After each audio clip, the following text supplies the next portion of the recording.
In the desolate yet breathtaking landscapes of the Arctic, where icy winds sculpt the world into frozen masterpieces and survival is an art form, there existed a tradition that was both fascinating and eerie. A tradition practiced by the Inuit people known as the ice surgeons of the North.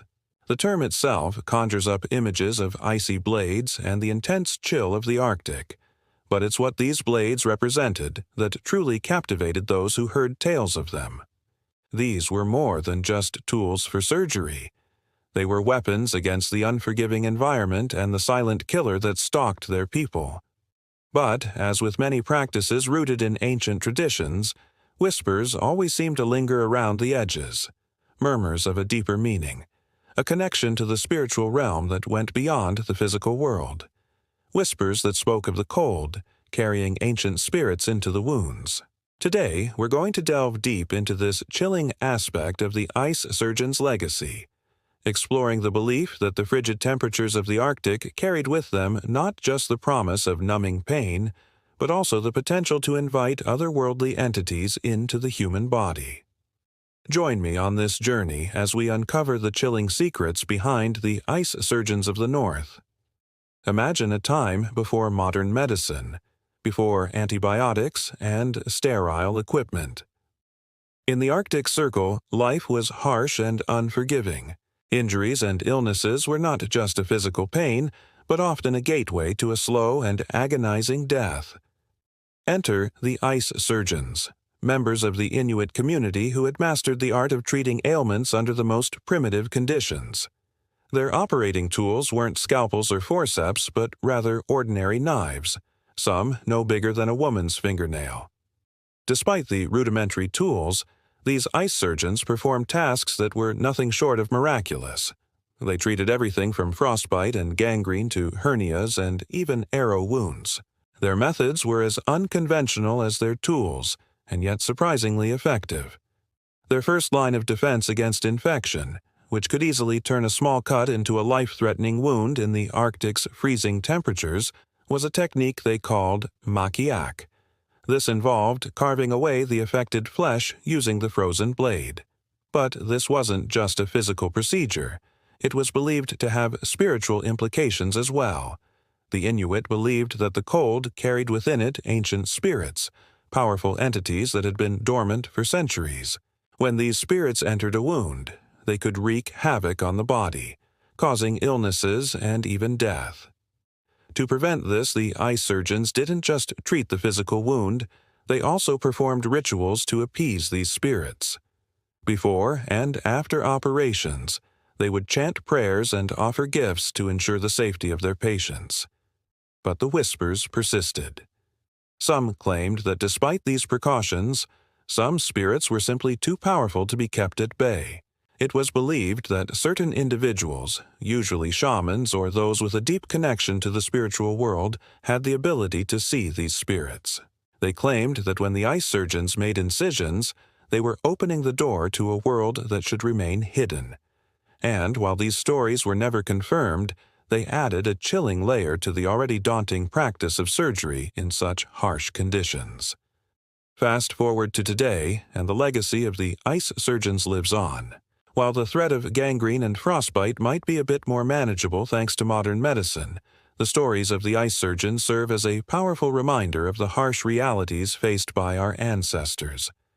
The belief that the cold carried ancient spirits has evolved into a cautionary tale, a reminder of the fine line between healing and inviting harm.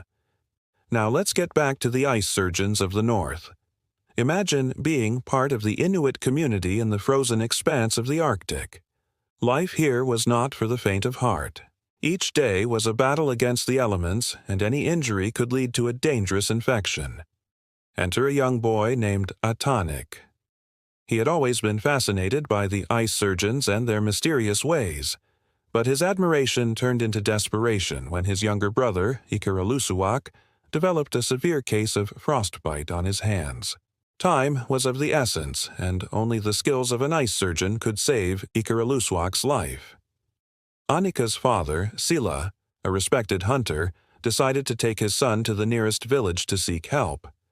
The journey was long and treacherous, but their determination to save Ikalusuak kept them going. Upon reaching the village, they found the ice surgeon Ikalusuak, a wizened old man with eyes that seemed to hold ancient wisdom.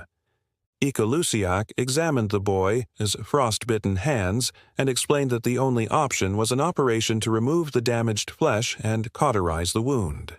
Anik had heard rumors that the old ice surgeon performed strange rituals before operations, but he had never witnessed them firsthand. As he watched, Ikulusuyol took a simple wooden carving knife, not much bigger than Anik himself, and dipped it into a bucket of water so cold it seemed to freeze the air itself. Then, with a solemn expression, he began to make an incision on Ikorluso's hand.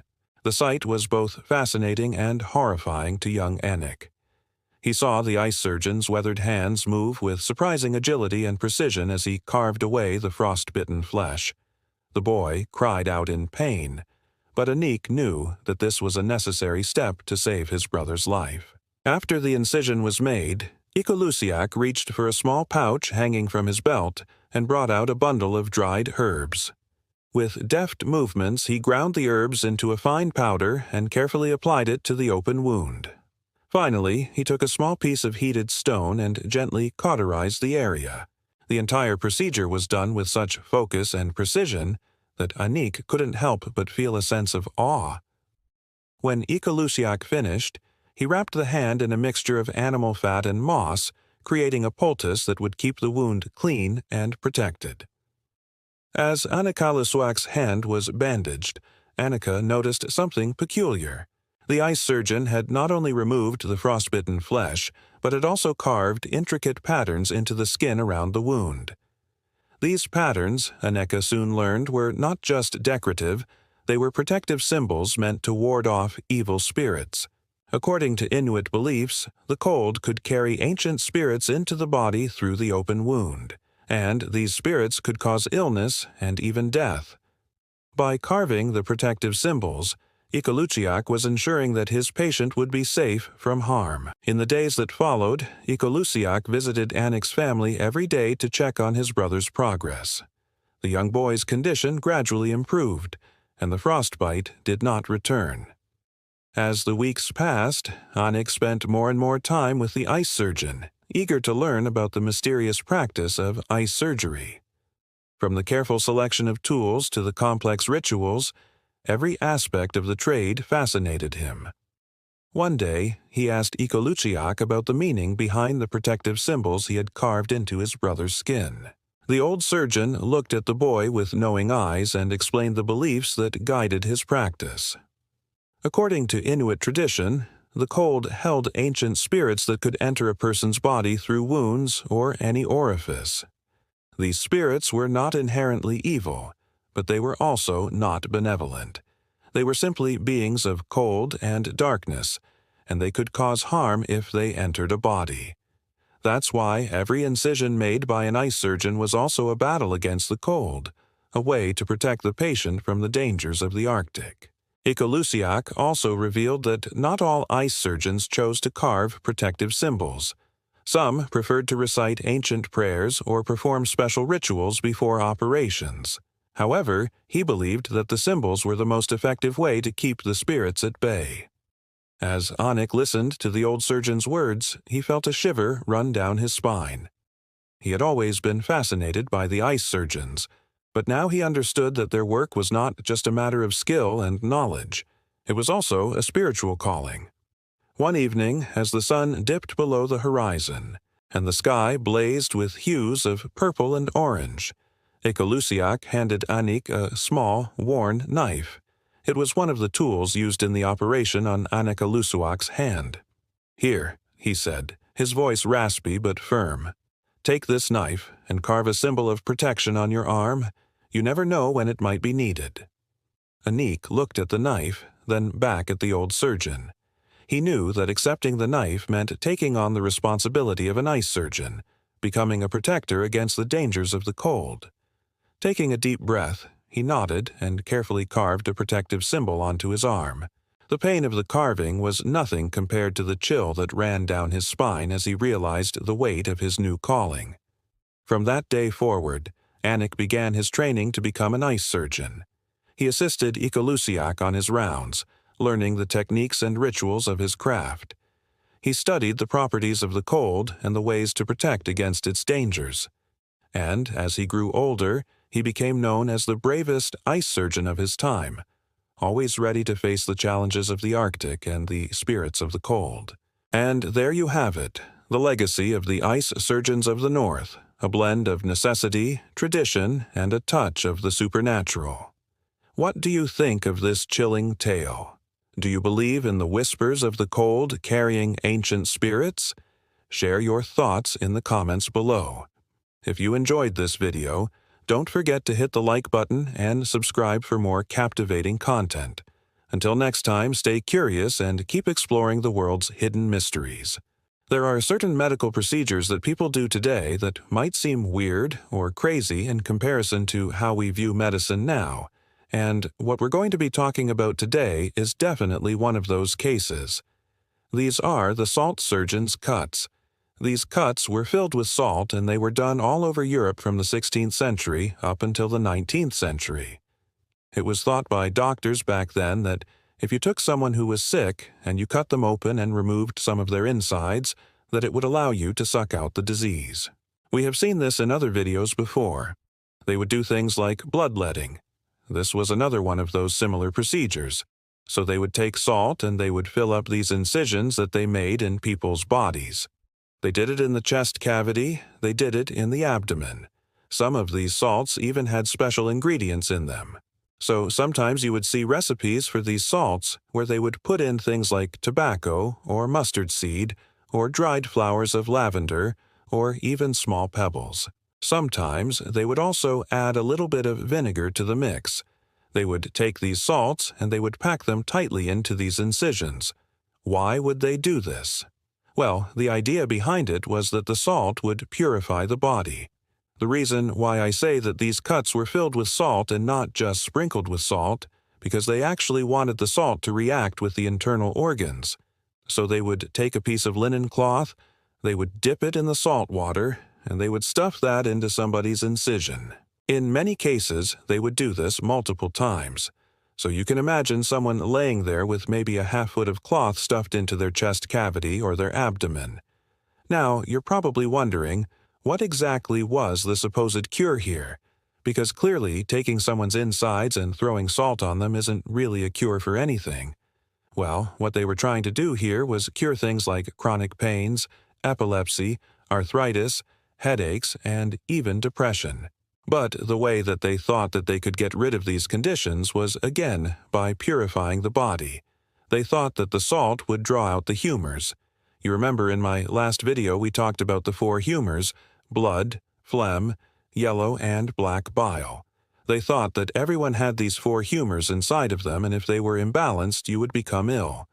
We know now that none of this actually works, but back then, people were desperate. If you were in pain, if you had something like epilepsy, which is pretty scary to deal with, and you heard that there was a doctor around who claimed that he could help you by packing salt into your chest cavity, you might try it. Unfortunately, though, as you might have guessed, the results of this procedure were usually deadly. So let's talk about the procedure itself. What exactly did it look like when they packed salt into someone's body? Well, it depended on the person doing the procedure and where they were located. There was a man named Johann Georg Wirsung, who was a German surgeon, and he wrote down his process in great detail. He said that he would make an incision around 3 inches long right between the ribs. Then he would take a blunt instrument and he would break the ribs so that he could pry open the chest cavity. After that, he would use a forceps to pull out some of the lungs so that he could examine them. Once he was done with that, he would take a salt solution and he would pack it into the chest cavity. Here's what he wrote. Take salt rock, either common or morass, which is a kind of salt that comes from the Dead Sea. Boil some of it in vinegar. When it is sufficiently dissolved, strain the liquor and moisten therewith lint and a piece of old linen. Take a proper quantity of the same lint, stop the opening of the thorax and continue it round the edges of the wound with plaster. This is essentially a recipe for how to perform the surgery. Now, I don't think anyone should be following this recipe at home. As you can imagine, since they broke the ribs, it was very painful. It also left you wide open to infection. So many people who went through this procedure ended up dying from it. Another thing that was painful about it was the fact that they would often leave the salt pack in for days at a time. Imagine having a half-foot of salty cloth shoved into your rib cage for multiple days. Eventually, they would come back, remove the cloth, repack it with more salt, and then put it back in you. Some patients who went through this multiple times died after the second or third round of the surgery. Other surgeons had different methods. One French surgeon named François Bourg de Chambert, said that he preferred to use smaller incisions and he didn't break the ribs. Instead, he just pried the ribs apart slightly and stuffed the salt in that way. Even still, regardless of how they did the procedure, the end result was the same. People would go mad. Many patients who underwent the surgery screamed into madness before the cure worked. Here is one patient's account of what happened when they used this procedure on him. I felt the sharpest and most violent pains that can be imagined. The fever continued, increased my delirium, and gave me 1,000 anxieties without any intermission. Afterwards, profuse perspiration. The fourth day, the fever abated, but my cough continued. On the fifth day, the fever returned, accompanied with the most violent pains in my head and eyes. I grew delirious and have remained so till the present time. And the present time was 3 years after the operation. He continued to scream and shout for 8 months after the surgery, and he never got any better. Most of the patients who went through this procedure didn't survive it, but there were a few who actually did survive. One man who did survive was a German monk named John Valentinus Freund, who went through the procedure 3 times. He said that each time they packed the salt into him, it felt like he was being stabbed with 40,000 needles. But the craziest part about his story is that he actually survived. However, I do want to point out that when they first started doing this procedure, they did it on criminals who were sentenced to death anyway. So they were mostly trying it on people who had nothing to lose. In the late 1800s, there was a revival of sorts of this procedure. It's called dry cupping. And instead of putting salt into people, they put glass cups on people's skin. And then they heat up the cup with hot water, and then they immediately place it on the skin. So the heat draws the air out of the cup and creates a low-pressure environment. Then, once it's placed on the skin, the air rushes back into the cup and the skin gets sucked up into it. And then, once it's sucked up into the cup, they put a needle into it and they drain the blood. Again, they believed that this would help cure things like asthma, bronchitis, diabetes, and even paralysis. Luckily, this procedure fell out of style shortly after. You know how at the beginning of the video I mentioned that the actual salt that they put in people was actually infused with other things like lavender or tobacco or mustard seed? Well, we actually still do something kind of similar to this today. It's called an enema. Instead of shoving salt into someone's cavity, we shove salt water into someone's rectum. Supposedly, this can help you get rid of constipation, and it can help treat things like hemorrhoids. But, unfortunately, it has fallen out of favor lately because there isn't much evidence that it actually works. Also, enemas can be dangerous. If you have severe constipation, you might have something called megacolon. And if you give someone with megacolon an enema, it could rupture their colon. Let me know down in the comments below. Would you ever let someone pack salt into your body in order to cure an illness? And also, if you want to learn about some other crazy medical procedures that they used to do, click one of the 2 videos on your screen now. As always, thank you so much for watching. I hope you learned something, and I will see you next time. We are surrounded by so many health scams these days. You may have seen ridiculous detox teas that promise to shrink your waist in 2 weeks, or miracle cures for cancer that turn out to be nothing more than salt water. But it's important to remember that most of these newfangled health products were preceded by some truly bizarre medical treatments that people actually believed would help them feel better. Let's take a look at some of the strangest medical practices from history that we definitely should not try at home. First up, we have a treatment for snake bites. Snake bites can be extremely painful and even life-threatening if the wound becomes infected. So it's understandable that people would want to find a cure for snake bites as quickly as possible. But this next treatment is certainly not the way to do it. In ancient Greece, a common method of treating snake bites was to apply a live snake to the affected area. This practice was even mentioned by the famous Greek physician Hippocrates. He suggested that patients suffering from snake bites should have live snakes placed on the affected part of their body to draw out the poison. It sounds crazy, but this was done with the belief that the coldness of the snake would stop the spread of the poison. Sometimes the snake oil was also used to cover the wound directly. While this practice might seem cruel, it was likely a well-intentioned attempt to alleviate pain and suffering. However, there is no scientific evidence to support the effectiveness of this treatment, and in fact, it could have been quite dangerous since the snake could have bitten the person it was on. Fortunately, modern medicine has come a long way since then, and we now have effective anti-venom treatments for snake bites. Speaking of strange things being applied to wounds, we have another oddity from ancient times. You probably already know that maggots can be a sign of a wound infection. So what did they do about it? In the 1800s, doctors would prescribe something called issue to treat infected wounds. Don't worry, this wasn't actual maggots. Instead, they prescribed small pebbles and cinders. Yep, you heard right, rocks. Doctors believed that putting rocks on wounds would somehow cause the pus and other fluids to leave the wound and go into the rock. Sounds ridiculous, right? Well, unfortunately, it was also ineffective. Placing rocks on wounds not only didn't help with healing, but it could have made things worse. Rocks aren't sterile, so they can introduce bacteria into a wound and make an infection worse. Additionally, rocks are hard and can cause discomfort and pain when placed on a wound. They can also be heavy, which can put pressure on the surrounding skin and cause bruising. Now let's move on to something that will make you cringe. This next procedure might sound similar to getting a filling at the dentist, but it's much more terrifying. During the Middle Ages, people believed that extracting a tooth could be a cure for various illnesses. That is because they thought that pulling out teeth could release evil spirits or bad air that had entered the body through the mouth. And who would want to do that? Not me, that's for sure. To pull out a tooth, the patient was tied down to a chair and a cloth was placed over their mouth. Then, a pair of pliers was inserted between the teeth and twisted until one came loose. Yikes! Can you imagine the pain that must have caused? Thankfully, modern dentistry has come a long way since then.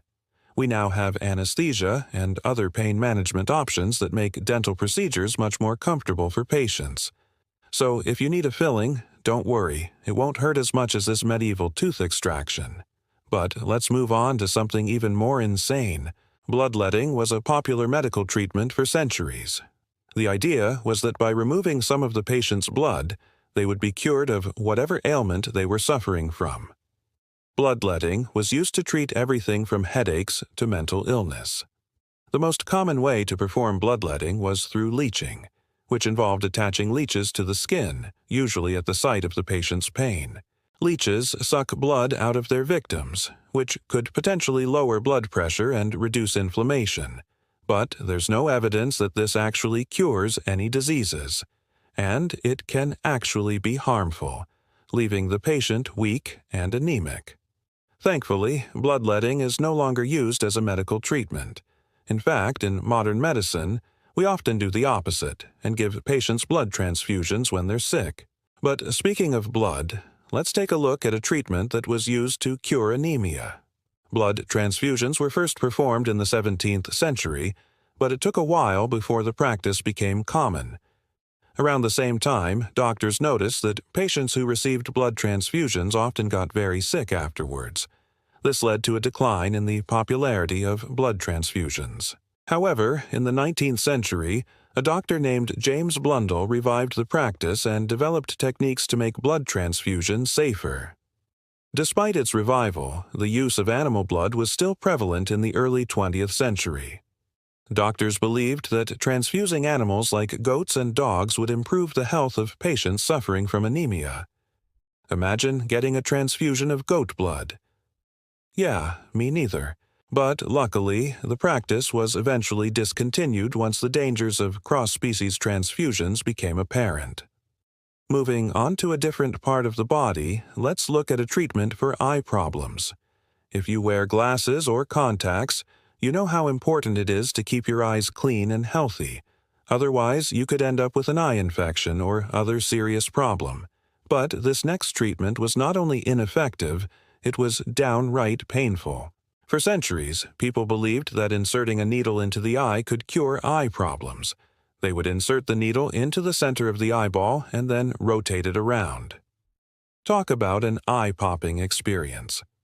Obviously, this practice didn't work, and it likely caused a lot of damage to the eye. Inserting a needle into the eye could puncture the cornea or lens, leading to further complications such as cataracts or glaucoma. It could also cause permanent damage to the eye's blood vessels and nerves. Needless to say, this medical treatment is no longer used today. While all these medical treatments may seem far-fetched and even disgusting today, it's important to remember that they were once believed to be effective cures for various ailments. These treatments reflect the medical knowledge and beliefs of their time, and they help us appreciate how far medical science has come. Now, you know just how lucky you are to never have gotten a treatment like these. What's the craziest medical treatment you've ever heard of? Let us know in the comments below. And don't forget to like and subscribe for more videos of crazy facts you don't learn anywhere else. Thanks for watching. Hi, it's me, number 10, the Flesh Stitchers. During the American Civil War, medical science was still in its relative infancy. There were no antibiotics to prevent infection, and even the most basic operations were done with little more than alcohol to clean the hands. So if you managed to survive an operation, there was a good chance that you would die from infection. This led some doctors to take extreme measures to keep their patients alive, even if it meant violating the natural order of things. Doctors began to stitch pieces of animals into wounded soldiers, and not just any animals. Most often, doctors used pigs because they were the closest size to humans, but other times they used dogs, cats, monkeys, and even donkeys. It all started when Dr. Nathan Allen performed what was essentially a skin graft on a wounded soldier using a pigskin. He stitched a piece of bacon onto the man's leg, and it worked. The wound didn't get infected. Soon, more and more doctors were trying this technique, but nobody knew whether or not it actually did anything. In 1863, a man named Israel Jones was shot in the face during battle. His entire nose and upper lip were blasted off. When he got to the hospital, Dr. John A. Davis decided to stitch Jones's face back together using pigskin. But when he tried to do it, he ran out of the pig's flesh before he could finish the job. So he pulled out his scalpel and cut a piece of the dead man's own lip off and sewed that into place. At first, it looked like the new lip might start to rot, but after Davis put a piece of pig's bladder over the top of the lip and stitched that down, it seemed to take. And then something miraculous happened. After 3 weeks, the lip began to heal.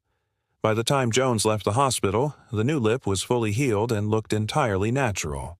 Word of this procedure spread around the country, and soon every major hospital was performing the same operations. Doctors began carrying around pieces of pigskin in their medical bags like it was some kind of magic cure-all. But there was a problem. Doctors never really figured out how it worked. Sometimes the animal skin would reject the body and turn black, and others it would seem to heal right away. And sometimes the skin would grow hair. One man, named Thomas Ewell, enlisted in the Confederate Army at the age of 17. During a battle, he was shot right in the neck, almost exactly like Lincoln assassin John Wilkes Booth had been shot. Ewell was rushed to the hospital, but the doctors weren't able to remove the bullet lodged deep in his neck. So they decided to try the new experimental procedure. They cut open Ewell's neck and stuffed a piece of pork belly into the wound. Then they stitched him back up and waited to see what would happen. But within a few days, the pork started to turn black, and it became clear that the procedure hadn't worked. A second operation was performed, and this time they inserted a piece of deerskin into the wound along with some cotton. Once again, they stitched him up and sent him back to recover. But once again, the deer hide began to turn black, and the operation failed. On a third attempt, the doctors used only cotton, and the operation was finally successful. Then there was the case of Private Louis Munday, who was shot in the side while fighting for the Confederacy. When he arrived at the hospital, doctors stitched a piece of beefsteak into the hole in his side. For a while, everything seemed fine. But a few days later, Munday started to scream in the middle of the night. Every night he would wake up and tear the bandages off his side. When the doctor came to check on him in the morning, they found that the beef had been completely ripped out of his body. The wound was now filled with maggots, and the entire thing smelled like a rotting corpse. Doctors had to perform yet another operation and sew him back up, but they didn't use any meat. To everyone's surprise, Munday recovered. This wasn't the only time that doctors accidentally unleashed an invasion of maggots into the body of a patient. In fact, it happened so often that people began to suspect that these disgusting creatures were being used as a form of medicine. The theory was that the maggots ate the rotting flesh inside the wounds and thus helped to clean them out. As crazy as it sounds, this was actually a somewhat common practice. Maggots were either placed directly into wounds, or doctors would cover the wounds with cheesecloth, then place meat scraps near the cheesecloth, attracting flies which would lay eggs and thus introduce the maggots into the wound. Once the maggots had cleaned out the wound, they were simply removed and discarded. While it might sound disgusting today, this was actually a pretty effective way to treat wounds, even better than stitching in pieces of pork belly. Some soldiers were even given a special diet to help make the procedure more effective. If the maggots ate through all the bad flesh in the wound, they would eventually eat their way to healthy tissue.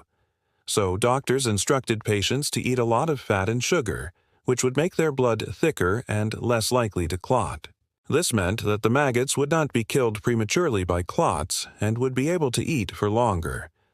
The strangest part about all of this is that doctors believed that they were saving lives by introducing these foreign substances into soldiers' bodies. They were certain that the animal skin would save men from dying of infection, and that the maggots would clean out the wounds and allow them to heal faster. But the truth was that nature had a way of fighting back. Sometimes the animal flesh would reject the body and cause an infection, leading to gangrene and the loss of limbs. Other times, the maggots would burrow too deeply into the flesh and lead to horrifying infections. And sometimes the body would simply break down and absorb the foreign material, meaning that the whole procedure was pointless. Despite this, the procedures continued throughout the war, with thousands of soldiers having pieces of pigskin stitched into their bodies. But the craziest part is that these bizarre operations didn't stop with the end of the Civil War. It wasn't until the late 1900s that we discovered the true source of infections: bacteria. Up until then, doctors had no idea why some patients rejected animal skin or why others developed horrible infections. We now know that it was actually the unwashed hands of doctors causing the infections, but back then they thought that it was something else. And so they kept searching for ways to improve the procedure. In World War II, surgeons stitched monkey skin onto burn victims. But the skin would often turn black and fall off, leaving the victims worse off than before. They also experimented with a much smaller animal: mice. Skin from mice was treated with chemicals to make it look and feel like human skin. And then it was tested on burn victims. Sometimes the mouse skin would stay attached for as long as a year, but other times it would fall off within a few hours. In the Korean War, doctors decided to use cadavers, meaning the skin grafting procedure was finally performed using human skin instead of animal skin. But it wasn't until the 1960s that scientists developed a way to keep human skin viable for longer periods of time. Today, the process is much simpler and safer, and doctors can keep skin viable for as long as 2 years, meaning that skin can be taken from a donor and kept until it's needed for a patient. But now I want to ask you, what's the craziest medical procedure you have ever heard of? Let me know in the comments below. And remember to stay tuned for more awesome videos. See you next time. Bye. What are the scariest things that have ever happened in medical history? Here are 5 of the most horrifying stories of medical mysteries and unsolved cases that will make you never want to go to the hospital again. Number 5. The Lantern Doctors. The year was 1842, and cholera was running rampant through the countryside, killing anyone it came across. It seemed like there was nothing anyone could do to stop it. That is until the Lantern Doctors came. These mysterious healers would visit villages at night carrying strange devices made out of old tin cans and glass, which they claimed could heal anyone sick with cholera. Of course, people were skeptical, but desperate times called for desperate measures, and so the villagers would let the Lantern Doctors treat their loved ones, only for them to be left with even more questions than before. See, the doctors would use these makeshift devices to shine a bright green light onto the sick person, claiming that this was how they healed them. The only problem was, according to survivors, the light from those cursed lanterns never seemed to leave their skin. As the doctors would leave after treating each patient, the villagers would notice that their loved one's skin glowed an eerie green in the dark, and they had no idea why. But it didn't stop there. The next day, the villagers would find that same sickly green glow coming from the bodies of their dead, which they would soon realize wasn't just any old green. It matched perfectly with the glow of the Lantern Doctors' strange healing devices. And so it became clear that the Lantern Doctors weren't curing cholera. They were somehow turning it into something worse. One survivor recalled what happened after they were treated by the eerie glowing lights. "I saw the corpse of a woman who had died under the influence of the doctors. Her skin was of a greenish hue, and her countenance was so ghastly that I could not help exclaiming, 'Good God, what a dreadful appearance she has!' The other replied, 'You should not be so surprised, my dear fellow, for we have seen many such cases. Indeed, I last night saw several persons die under their hands, and every one of them had the same cadaverous hue.'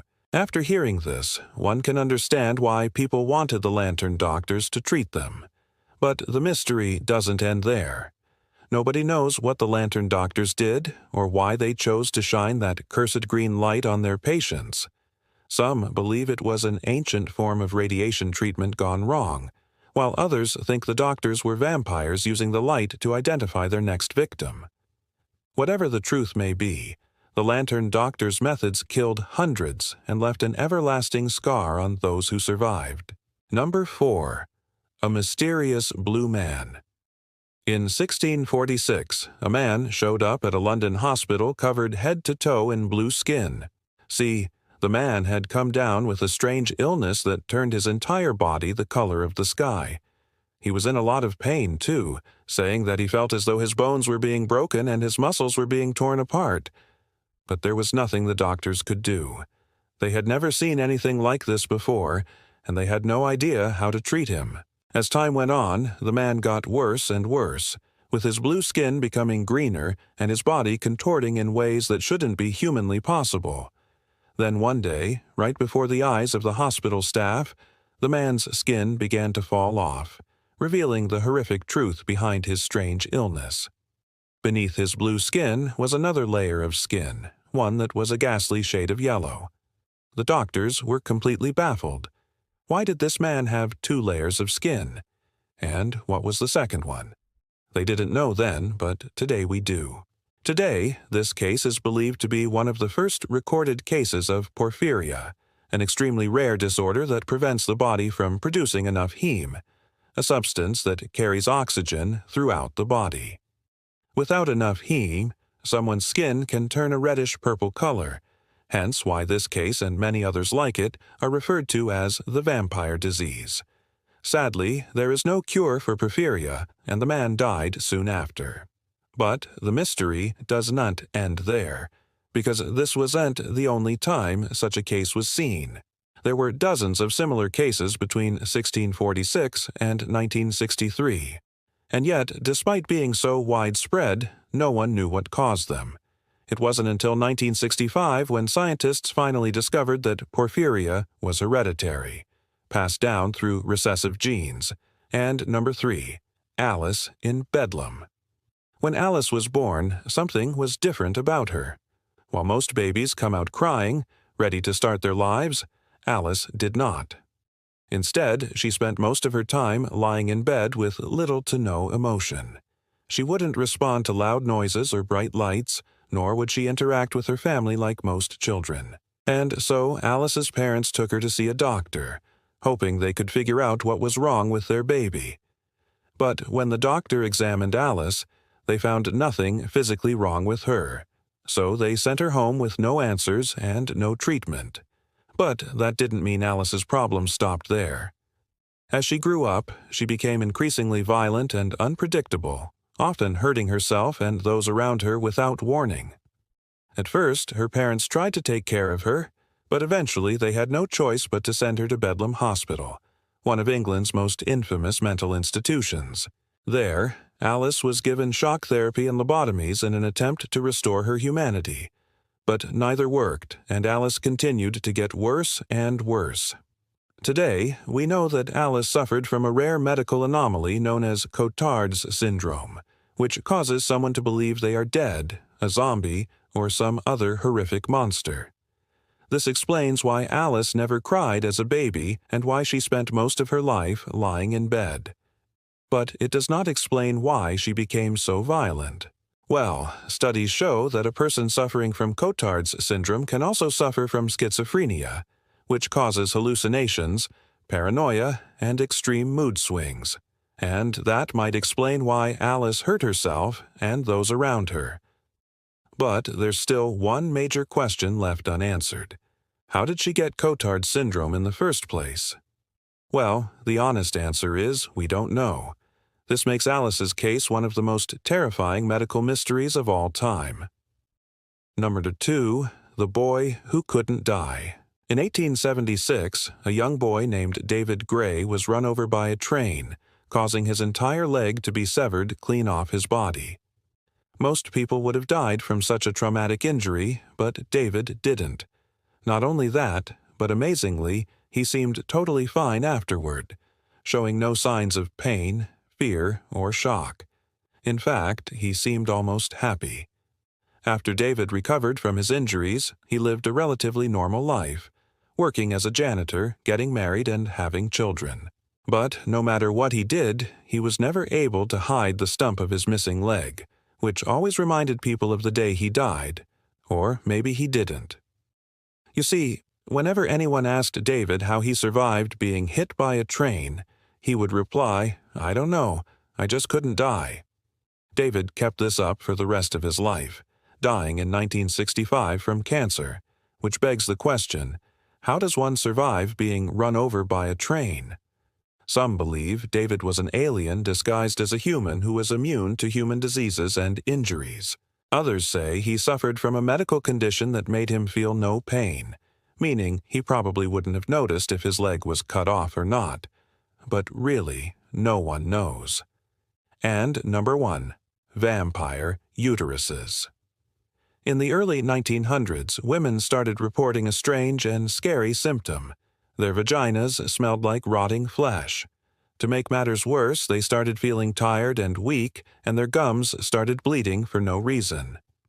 At first, doctors dismissed these symptoms, believing the women were simply making it all up. But when these bizarre symptoms started killing women, the doctors were forced to investigate. What they found was shocking. Every woman who had died from these symptoms had one thing in common. They had all recently given birth. The doctors were stumped. What could possibly cause these symptoms? Well, one doctor, Sir Victor Horsley, thought he had the answer. He believed the issue was caused by blood poisoning, which he claimed was caused by vampires. Now, this might sound crazy, but back then, vampirism was a real medical diagnosis. According to Horsley and other doctors of his time, a vampire was a condition that caused someone to become reanimated after death. And although they couldn't prove it, they believed it could be caused by bacteria entering a living person through the mouth, which would then revive them as a hungry, bloodthirsty monster. This explained why the women were only getting sick after giving birth, and why their symptoms included bleeding gums. But this raises the question, why did the vampires only attack from within the vagina? Well, apparently, this was due to a special type of blood vessel found only in women called the pelvic plexus, which was thought to be the entry point for vampires to enter their victims. Luckily, this theory was disproven after scientists discovered that blood poisoning wasn't caused by vampires. Instead, it was caused by Streptococcus bacteria entering the body through small tears in the vagina. Although the vampire theory was later disproven, there's still a lot we don't know about the human body, which means these might not be the last medical mysteries ever. Healers cut open patients while they're asleep, but how? And why? Hey there, and welcome back to the channel. Today, we're going to explore a rather strange type of surgery performed in ancient times. A surgery where the patient is wide awake but unable to feel any pain. A surgery where the surgeons rely on dreams to guide their hands, and where the outcome can be either total recovery or certain death. This is the story of the dream surgeons. The practice of cutting people open while they are asleep is definitely not for the faint of heart. Back in the day, healers had to be very careful when operating on someone because they didn't want to accidentally kill their patient during the procedure. But what if the patient could somehow be made immune to pain during surgery? Well, in certain situations, this was actually possible. It all came down to putting the patient into a special kind of sleep. In ancient Egypt, healers would sometimes put patients under a special type of hypnosis before performing an operation. This form of hypnosis was nothing like the stage hypnosis we see today. The Egyptian medical practitioners weren't looking for someone to act silly and make a fool of themselves on command. No. In Egypt, healers put their patients into a deep sleep so they could perform operations without causing them any pain. Hypnosis has been found to cause the brain to produce more of its own natural painkillers. So that's what these healers were after. They wanted to use the power of the mind to help with surgery. And it worked. People who underwent this treatment reported feeling absolutely no pain afterwards. One ancient Egyptian text reads, "A person is given a sleeping potion according to his pain and the place which he has hurt. Then one recites magic words to him, whilst another stands over him with a knife ready to cut. As soon as the knife touches him, the patient does not feel it." Of course, this sounds unbelievable to most of us today. How could someone cut open another person without hurting them? Well, it's probably a lot easier than you think. Anesthetics have come a long way since ancient times. These days we have many different types of anesthesia to choose from. There's local anesthesia, which only numbs a small area of the body. There's regional anesthesia, which numbs a larger area of the body, like an entire limb. Then there's general anesthesia, which puts the patient into a deep sleep. And this is the type of anesthesia that we're talking about today. The ancient Egyptians used something called dream surgery. This type of surgery required the patient to be put into a deep sleep, but they also needed to be kept awake enough that they could be easily woken up afterwards. It's a delicate balance, but when done correctly, it works great. There are many reports of ancient healers performing successful surgeries on sleeping patients. One such case was recorded by a Greek physician named Soranus of Ephesus. He lived in the 2nd century AD and wrote extensively about medicine. In one of his texts, he describes a case of a woman who had a tumor removed from her breast while she was asleep. The surgery was performed by a man named Asclepius, who was considered to be the father of surgery. Asclepius was a legendary Greek physician who lived in the 8th century BC. According to legend, he was the son of Apollo, the god of medicine. Asclepius was said to have performed many miracles, including raising the dead. Of course, these stories are likely just myths, but there is no denying that Asclepius was an incredibly skilled surgeon. In fact, he is credited with developing many of the surgical techniques that are still used today. One of his most famous operations was the removal of a woman's fibroid tumor. Fibroids are benign growths that can occur in the uterus. They are usually not harmful, but in some cases they can cause pain or bleeding. According to Soranus, the woman had a large fibroid tumor that was causing her a great deal of pain. She had tried everything to get rid of it, but nothing worked. So she went to see Asclepius. He examined her and told her that he could remove the tumor, but that it would be a difficult operation. He warned her that there was a good chance that she could die. But the woman was desperate, so she agreed to the surgery. Asclepius put the woman under a special type of hypnosis, and then he made a small incision in her abdomen. He then used a special suction device to remove the tumor. The surgery was successful, and the woman recovered without any complications. She lived for many years afterwards and was able to have several children. Another famous case of dream surgery was recorded by a Roman philosopher named Pliny the Younger. He also lived in the 2nd century AD and wrote extensively about medicine. In one of his letters, he describes a case of a man who had a stone removed from his urethra. This is quite a painful procedure. If you've ever had a kidney stone, then you know just how excruciating the pain can be. But according to Pliny, the man was able to endure the procedure without crying out in pain or waking up. It was as if he was literally dreaming. The operation was performed by a healer named Balneolarius. He was a specialist in treating urinary tract infections and diseases. Balneolarius was considered to be the best in the business, and people came from all over the empire to see him. In Pliny's letter, he describes how the man was in agonizing pain when he came to see Balneolarius. The healer examined him and told him that he would have to perform a difficult operation to remove the stone. He warned the man that there was a good chance that he could die, but the man was desperate, so he agreed to the surgery.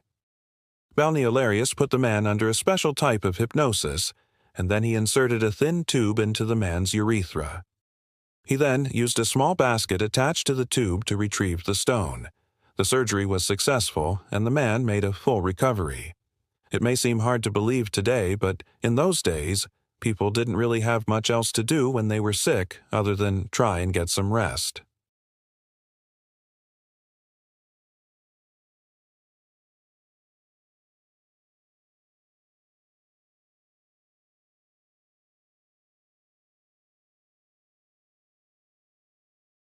Was it possible that sleeping could cure illness or even injuries? And so the practice of using sleep to heal people began. One of the first people to study this phenomenon was a Greek physician named Hippocrates. He is considered to be the father of medicine and lived in the 5th century BC. Hippocrates noticed that many of his patients would wake up from sleep with their fevers gone. He began experimenting with this by deliberately putting patients to sleep and then waking them up at different intervals. He found that most fevers would break after about 4 days of sleep. He also found that if he woke the patient up too early, they would likely have a relapse. So Hippocrates began recommending periods of enforced sleep to his patients suffering from fevers. He also recommended it to those suffering from mental health conditions. This was a radical new idea. Most physicians at the time believed that illness and injuries could only be treated with bloodletting, meaning the practice of withdrawing blood. Hippocrates believed that this was a barbaric practice and refused to use it. Instead, he developed a list of 365 rules of medicine, which included rules for when to put a patient to sleep in order to help them heal. His methods were highly effective and soon became very popular. However, some physicians were resistant to the idea of letting patients sleep for days on end. They believed that it was unnatural and could lead to serious complications. But Hippocrates was undeterred and continued to experiment with the therapeutic uses of sleep. Eventually, his work paid off and he was able to develop a system of dream surgery. This was a type of surgery that could only be performed on patients who were in a deep sleep. The surgeon would make incisions in the patient's body while they were asleep and then wake them up afterwards. The patient would feel no pain during the surgery, and most of the time they would make a full recovery. However, if the surgeon was not careful, the patient could easily bleed to death. Despite the risks, this type of surgery was incredibly effective and quickly became very popular. So now you know how dream surgery worked. You may be wondering why it stopped being practiced. Well, as always, it comes down to money. When hospitals started charging patients for surgery, it became less profitable for surgeons to put them into deep sleeps and let them recover on their own. Instead, surgeons started using anesthesia to keep patients awake during surgery. This way, they could charge the patient for the cost of the anesthesia and also make sure that they didn't bleed to death. Now it's your turn. Did you find this topic interesting? Let us know in the comments below. Also, please remember to support us. And that's all for today. See you next time. Surgical steel, scalpels, sutures, antiseptics, and painkillers are not part of our primitive past. Surgery is something we associate with modern times, especially when it comes to complicated procedures. However, even in ancient times, surgeries were performed, but only during an eclipse. They wouldn't operate at any other time. This has left us scratching our heads for centuries. Why did they wait until an eclipse to perform such risky operations? And what was the reason behind those strange marks that could be seen glowing under the moonlight on the patients who had survived these surgeries? Keep watching to find out more about the eclipse healers. The eclipse healers is a name given to a mysterious group of people from the distant past who were said to have performed surgery during an eclipse. The story of the eclipse healers was brought to light by a traveler named John Mandeville, who shared his experiences about them in 1356. Mandeville described how he saw 3 different types of people being operated on during an eclipse, which included women giving birth, hernias, and gunshot wounds. What's interesting is that he witnessed this all while traveling through various parts of Asia and Africa, meaning that these practices weren't exclusive to a single region. These surgeries were performed as far afield as India, China, Ethiopia, and even the island of Madagascar off the coast of Africa. While it may seem shocking that such complex procedures were carried out without modern medical equipment or even basic hygiene practices, there is evidence that these surgeries were not only common but also surprisingly successful. During his travels, Mandeville observed patients who had undergone cataract removal and fistula operations, which are still performed today for similar reasons. Moreover, he noted that the success rate of these surgeries performed during an eclipse was incredibly high, with most patients surviving without any ill effects. In fact, many of the patients who underwent surgery during an eclipse made full recoveries and went on to live long and healthy lives. There are various theories as to why the eclipse healers chose to perform surgeries only during an eclipse. One of the most popular beliefs is that they did so to avoid infection. Even though it may sound crazy to us now, back then this was a pretty common theory. You see, people believed that diseases were caused by an imbalance of the 4 humors, which were thought to be the key to good health. These 4 substances, phlegm, yellow and black bile, and blood, had to be kept in check to maintain health. If one or more of these humors became too dominant, a person would become sick. Therefore, illnesses were treated by removing or balancing out the excess humor. It was believed that performing surgery during an eclipse could help restore balance by drawing out harmful influences from the body. For example, if a patient had a fever, they would be bled during an eclipse to get rid of the excess blood. Similarly, if they were overweight, they might be starved during an eclipse to balance their humors. While it may seem bizarre to us now, these practices were widely accepted and used for hundreds of years. In fact, bloodletting, which involves the removal of blood for therapeutic purposes, was used in Europe as recently as the mid-20th century. Another reason why the eclipse healers may have chosen to perform surgery during an eclipse is because of its supposed healing properties. In many cultures, eclipses are associated with spiritual or religious significance and are often seen as a time of renewal or transformation. It was believed that during an eclipse the veil between the physical and spiritual worlds is at its thinnest, making it easier for healing energies to flow and malevolent spirits to be banished. As a result, eclipses were often seen as an auspicious time for healing rituals, including surgery. In addition to these beliefs, there are a few practical reasons why eclipses may have been preferred for surgery. For example, an eclipse can cause temperatures to drop, which can help reduce inflammation and make surgery easier. Furthermore, the darkness and eerie quiet that accompanies an eclipse may have helped patients remain calm and still during their procedures. It is important to note that while there are numerous references to eclipse-related surgeries in ancient texts, there is limited archaeological evidence to support these claims. Many of the stories come from travelers like Mandeville, whose accounts are often filled with fantastical tales and may not be entirely accurate. Nevertheless, the persistence of these stories across cultures and throughout history suggests that there may be some truth to them. As mentioned before, the patients who underwent surgery during an eclipse were said to bear strange marks that glowed under the moonlight. But what exactly were these marks, and how did they appear? Unfortunately, the details are scarce and often contradictory. Some sources claim that the marks were glowing wounds that appeared on the patient's bodies after surgery, while others suggest that they were tattoos or scars. The most prevalent and intriguing theory, however, is that the marks were actually phosphorescent bones.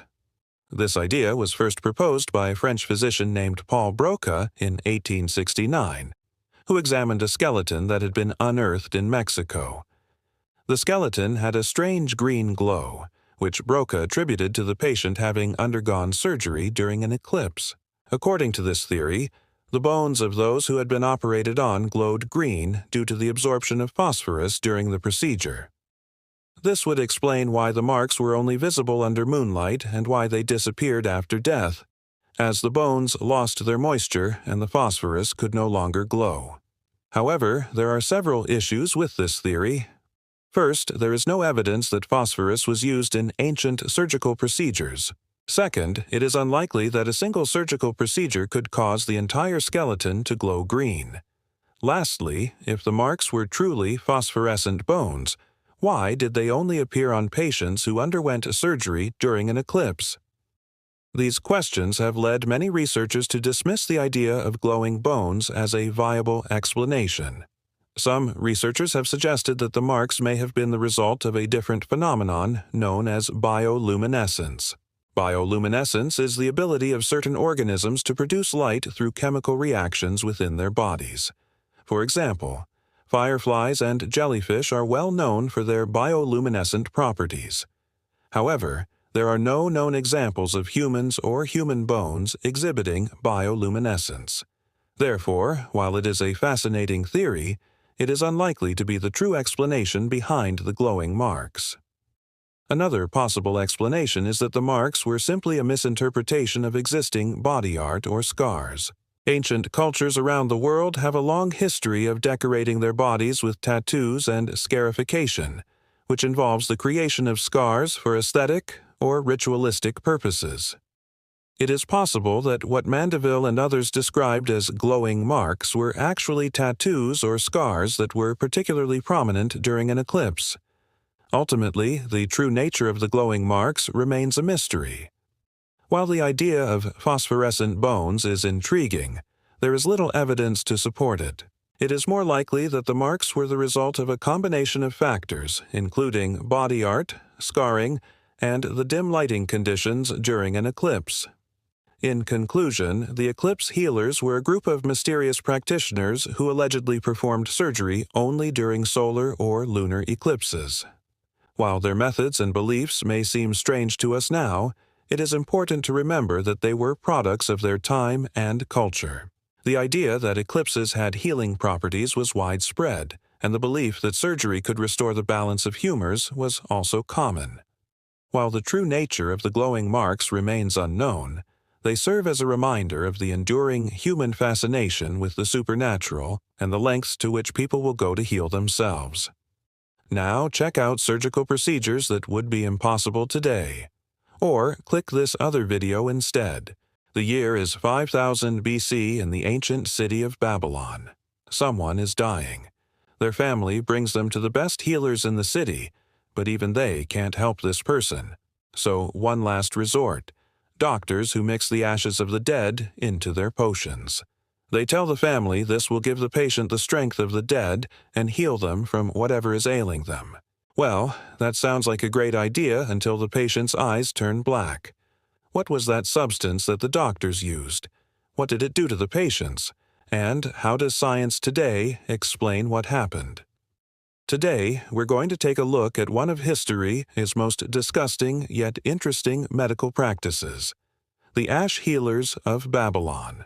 For hundreds and hundreds of years, people around the world have tried all sorts of bizarre things to treat illnesses, some that seem almost insane to us today. And that's not just because they didn't have modern medicine. It's also because they had beliefs about the causes of diseases that were very different than ours.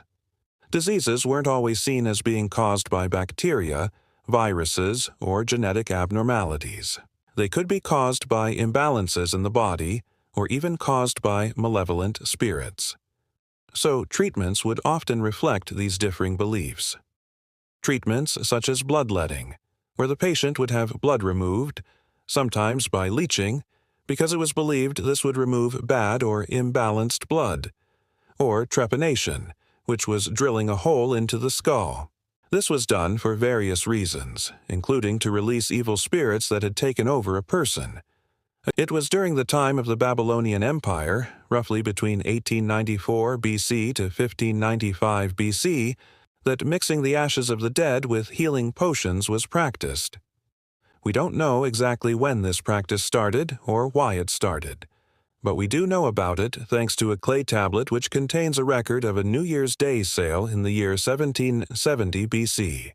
In it, we learn that a man sold 2 chalices of medicine. One of the chalices contained an ingredient called kasalu. Kasalu was a type of incantation, a spoken charm meant to help someone with an illness or injury. This particular kasalu contained the ashes of 8 cremated people. The other chalice he sold contained kasalu that had the ashes of 12 burnt humans inside. It's unclear if the people whose remains were in the kasalu were burned specifically for this purpose, or if they were part of another practice that we aren't aware of. What is clear is that adding the ashes of humans into medicines wasn't seen as strange. Sometime later, a few hundred years after our New Year's Day sale, the Babylonian king Hammurabi came up with his own code of laws. One of those laws had to do with the practice of burying the dead. It stated that a son could inherit from his father only after he had thrown his bones into the river. It seems then that cremation of bodies was a common practice in Babylon. Again, whether this was so that their remains could be used in medicine or for other reasons is not known. In addition to human remains, the clay tablets show that other animal remains were also added to the mix. Remains of snakes, scorpions, and other animals that were somehow tied to the illnesses being treated were also used. These were usually combined with plants and minerals as well. Today, we understand that the reason certain treatments might seem to work comes down to the placebo effect. If you believe something will help your illness, then it probably will. That's not to say there aren't cases where something might actually help you, but it's very difficult to separate the placebo effect from actual effects in historical studies. In the case of the ash healers, we simply can't know what it was that helped the patients. Was it the real ingredients in the potion, or was it the belief that the potion was made of powerful stuff? And what about when the patient's eyes turned black? What caused that? Whatever it was that went wrong in these patients' bodies, we have a few theories on what it might have been. One of the main ingredients in many of the recipes that the ash healers used was opium. Opium is a substance derived from the poppy plant. It has narcotic and pain-relieving properties. Back in the days of the Babylonians, opium was often mixed with other substances and given to people who needed a little help falling asleep or for pain relief. In fact, it was during the time of Hammurabi that the first written record of a medical prescription appeared. The prescription called for opium, along with hyoscyamus, which is a deadly nightshade. Hyoscyamus causes delirium, hallucinations, and can even lead to death. It's unlikely that the patients who were given this mixture knew what was in it. They probably thought it was some sort of holy magic potion. Instead of helping them, though, it would have made them very sick and potentially killed them. Opium and nightshade are still used today, but in much more controlled circumstances. There are several reasons why they can be life-saving in the right hands, but it's clear that in the wrong hands, they can kill you. There's no way of knowing exactly what ingredients the ash healers put together. It's likely that they didn't even know themselves. It's entirely possible that the potions that were meant to save lives actually ended up taking them instead. Another theory for the black eye issue comes from the ingredients that came from human remains. While there's no hard evidence to support this theory, it's entirely possible that in some cases, diseases could have been spread through the use of human remains. This would have been especially true if the remains were used without proper sanitation or cleanliness. This could have been true even if the remains were burned. Some diseases, such as anthrax, leave spores that can survive being burned. If that were the case, then it's possible that a disease could have been passed through the remains and caused the patient's eyes to turn black. Yet another theory is that the remains may have contained some sort of naturally occurring poison. Poisoning from natural sources is not unheard of. In some areas, certain types of mushrooms can be poisonous. In others, there may be poisonous berries. It's possible that the people making the potions weren't aware that the remains had somehow become contaminated, and this is what harmed the patients. Today, it's easy to look back on old medical practices and shake our heads. We know a lot more about how the body works now, and we know what will help us and what will hurt us. Back before modern medicine, people were doing the best they could with the knowledge they had available to them. Sometimes that meant trying to cure your pneumonia by bleeding the patient. Sometimes it meant throwing out the entire recipe book and hoping that a little bit of snake and scorpion mixed in gives the patient the strength of 1,000 men. Regardless of how it happened, it seems like in some cases the potions that were meant to heal ended up hurting. And if you want to learn more about medicine gone wrong, stay tuned for more content. First, let's look at the truth about pineapples and cancer.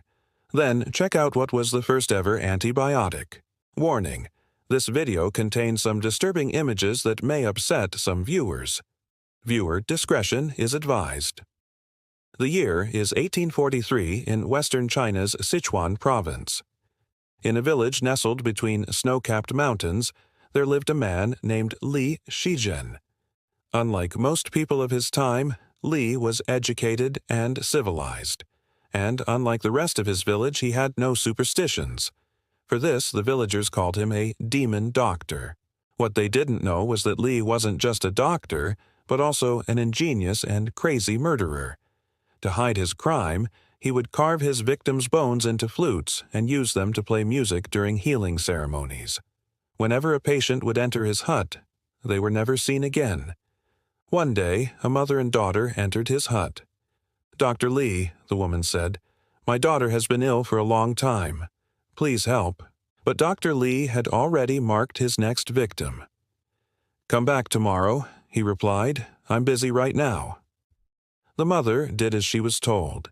She returned the next day only to be turned away again. This happened every day for 13 days.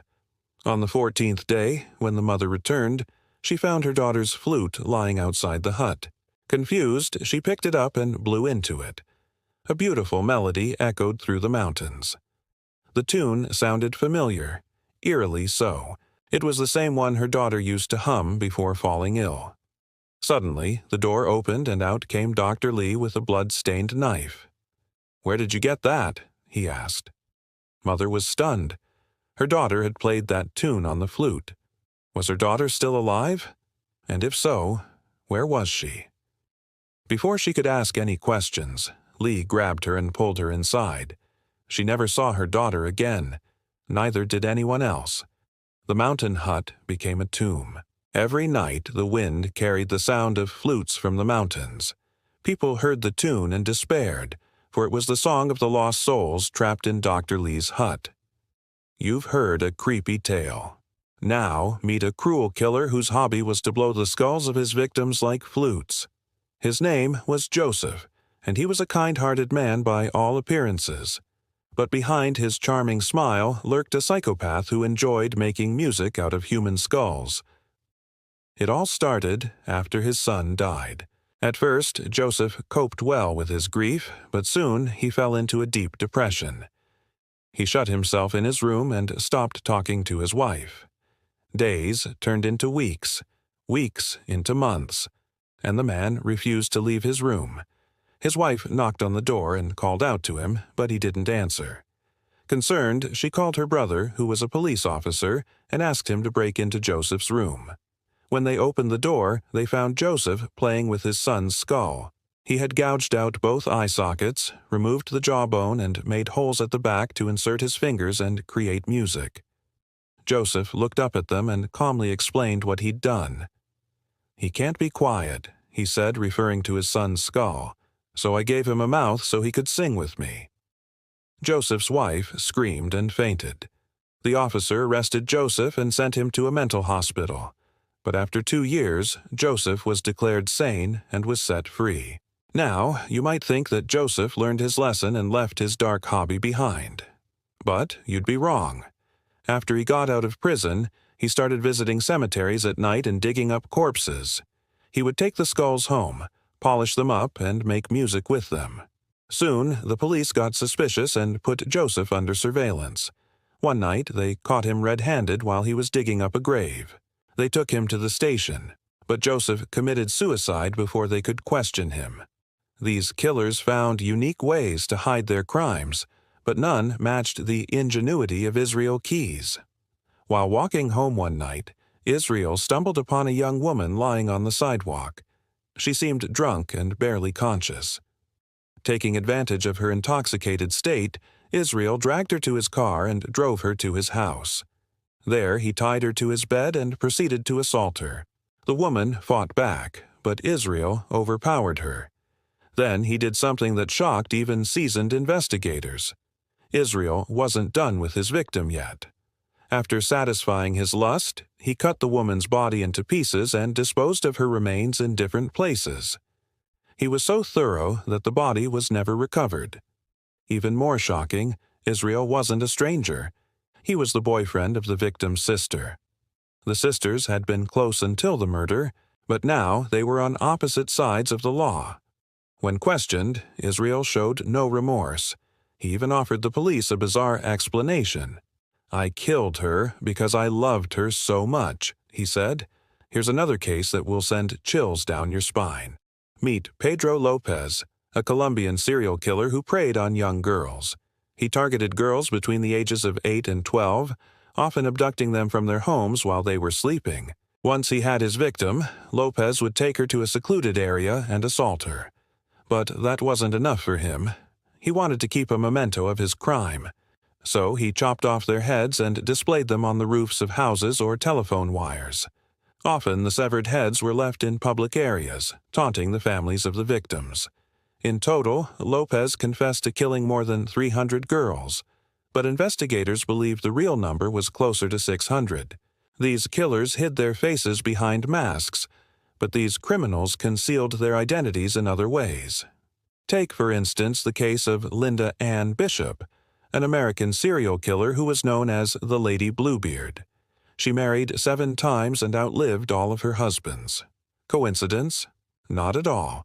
Linda poisoned all of her husbands and collected their life insurance policies. To avoid suspicion, she married men older than her, preferably with health issues. That way, if a husband died, it was easy to blame it on natural causes. However, after a while, the authorities started to notice a pattern. They exhumed the bodies of Linda's former husbands and found traces of poison in their systems. When confronted, Linda calmly confessed to her crimes and even offered some bizarre explanations.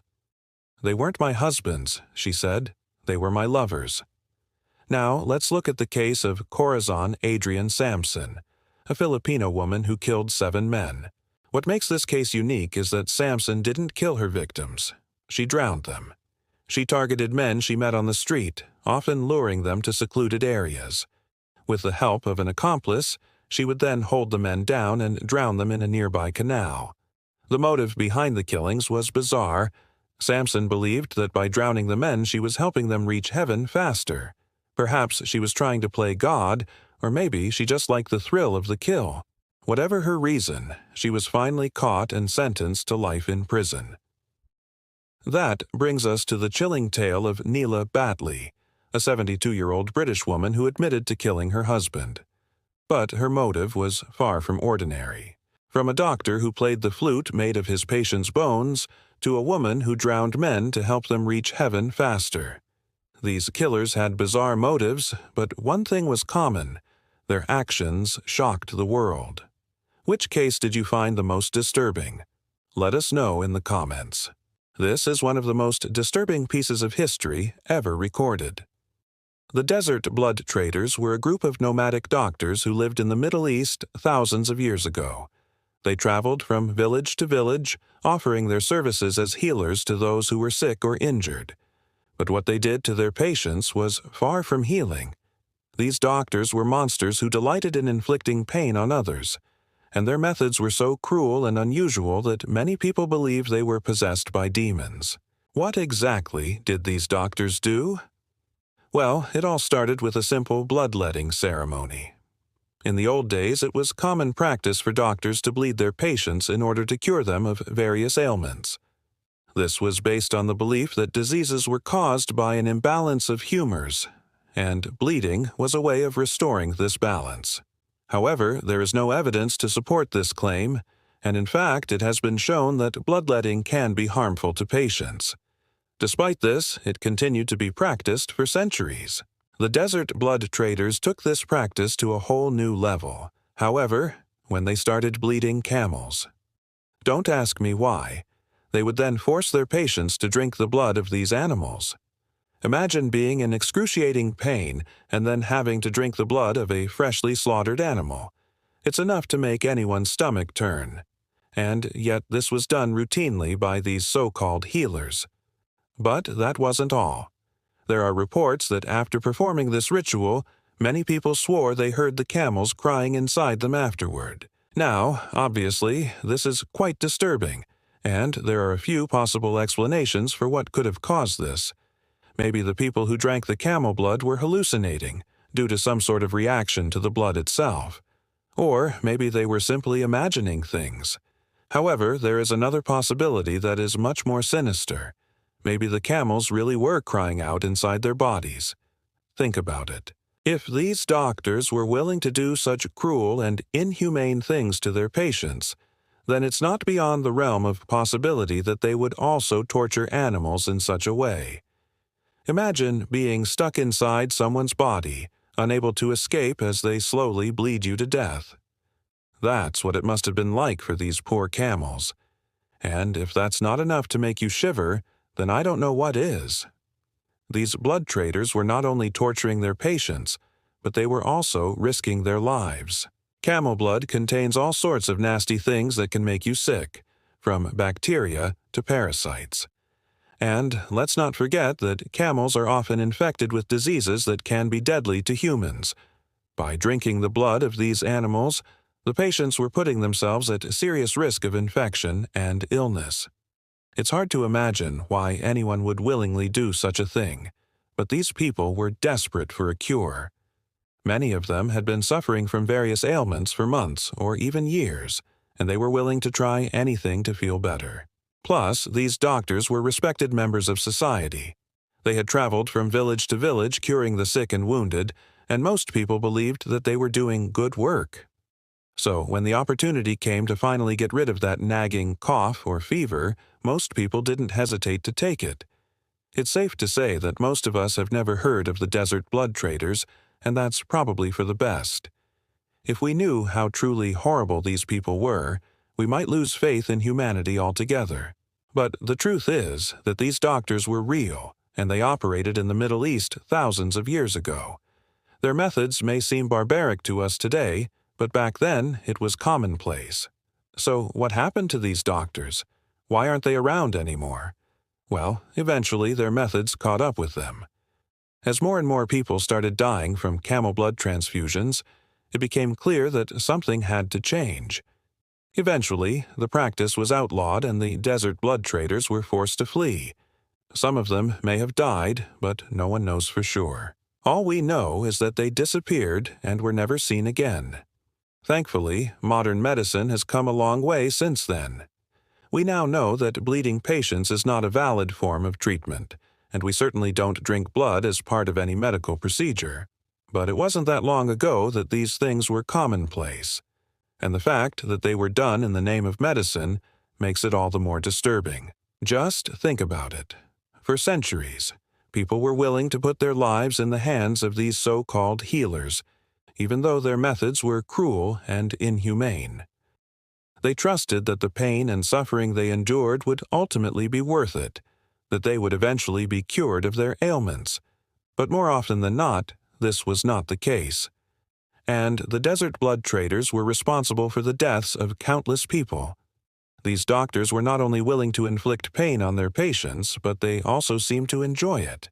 Many accounts tell of how they would laugh and joke while performing their bloodletting ceremonies, taking great pleasure in the agony of others. It's hard to fathom how anyone could be so heartless, but these people were truly monsters. And what's even more disturbing is that they operated in plain sight for centuries.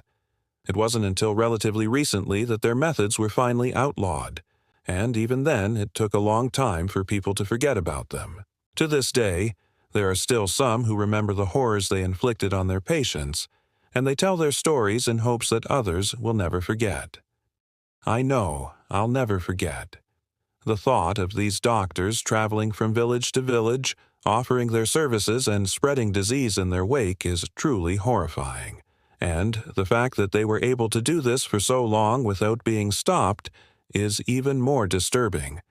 But there is one more thing that makes the story of the desert blood traders even more creepy. According to some accounts, these doctors were not human at all. Some say that they were demons who walked among us, preying on the weak and innocent. Others believe that they were vampires, using blood transfusions as a way of prolonging their own lives. Whatever the truth may be, one thing is for sure: the desert blood traders were some of the most evil people, or creatures, to ever live. They operated in the shadows, causing pain and suffering wherever they went, and even after they were gone, their legend lived on. To this day, people tell stories of the desert blood traders, warning others of the dangers of trusting strangers and the importance of being careful when it comes to blood. And what about you? What do you think the desert blood traders were? Were they just ordinary doctors who had taken their methods a little too far? Or were they something more sinister, something that should never have walked among us? Let me know your thoughts in the comments below. You know, it's funny how we tend to think of ancient times as being filled with nothing but savages and barbarians. I mean, let's face it, most of the stuff that went on back then was pretty messed up. But I think we need to remember that it wasn't all that different from today. We had our share of good people back then, just like we do now. For example, there was Hippocrates, the Greek physician who is considered to be the father of medicine. He lived back in the 400s BC, and he was known for his incredible knowledge and skill. Unlike the desert blood traders, Hippocrates actually cared about his patients. He developed new treatments and cures for all sorts of illnesses and injuries, and he made sure to teach his students how to be compassionate and caring towards those in need. Of course, not everyone followed his lead. There were plenty of bad doctors back then, just like there are now, but at least there was someone out there trying to make a difference. And that's why I'm so fascinated by history. It's because we can learn so much from it. By studying the past, we can see where we've come from and how far we've progressed. But we can also learn from our mistakes and figure out how we can make the world a better place moving forward. That's why I love sharing these stories with you guys. I hope that you learned something new and that you're able to look at the world in a different way. So thanks for watching, and I'll see you next time. Bye.